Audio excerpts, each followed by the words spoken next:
Welcome to AS and A-level chemistry. Our topic for today is alcohols, esters and carboxylic acids. So as you can see, we are talking about three functional groups today, which are the alcohols, esters and carboxylic acids groups. So it's a very easy chapter. It's very short, only a few reactions and reaction conditions to remember, and it's pretty much simple. They ask a lot of questions regarding this topic in the exams, so you should be well versed with this topic. So let's move forward. Now, let's start with alcohols. So as you know, alcohols have the OH group. This is called the alcohol functional group, the OH group. And the general formula of an alcohol is CnH2n plus 1 OH.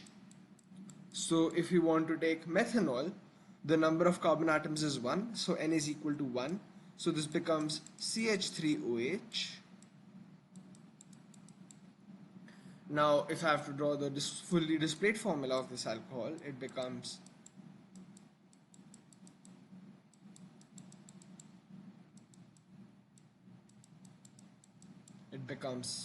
like this. We show all the bonds in the fully displayed formula.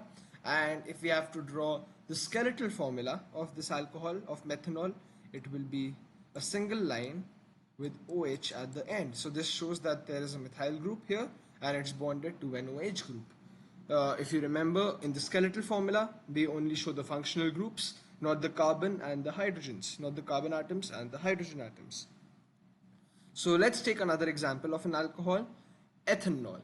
So let's take ethanol this time. Now ethanol will be, we'll put N is equal to 2, so it becomes C2H6OH. Now if I have to draw the structural formula of ethanol, it is CH3 CH2OH. If I draw the fully displayed formula of ethanol, it becomes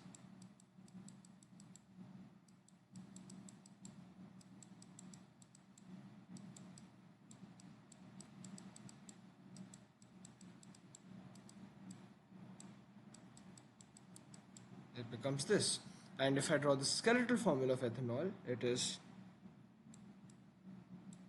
now here you can see CH3 CH2OH. We have only shown the functional group, and this is the skeletal formula. So this is how we represent an alcohol. And when we are talking about ethanol this time, now ethanol is a very important alcohol because of the several uses it has.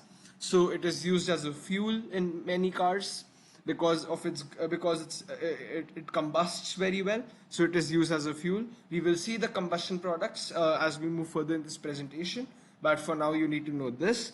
Now it is also used in alcoholic beverages. So the reason why they're called alcohol, the beverages that you drink, they're called alcohol because they have ethanol in them. So this ethanol has given them this is the actual alcohol in that beverage that you are drinking. So it's used in alcoholic beverages, and it is also used in perfumes because it is very volatile. So once you've applied the perfume, it can evaporate. So the odor, the scent remains, but the solvent evaporates. Ethanol is the solvent, so it's a very good solvent, and it's mostly used as a solvent because it can form hydrogen bonds. You can see over here it is highly polar, and therefore it can dissolve a wide range of substances. So you can see why ethanol is a good solvent. Now let's move forward. So we have done alcohols with 1 and 2 carbon atoms, but when we come to propanol, which has 3 carbon atoms, now propanol is actually not an alcohol because propanol can be propan 1-ol and propan 2-ol. Now let me explain what I mean by this. So when I put N is equal to 3 over here, what I get is C3H7OH. So this is propanol. Now if I have to, so there can be 2 isomers. So there can be 2 isomers of propanol, which are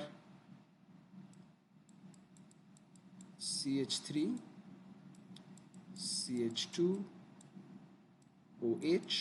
Sorry, I'm sorry about that. There is one more carbon atom, so it cannot be CH3CH2H.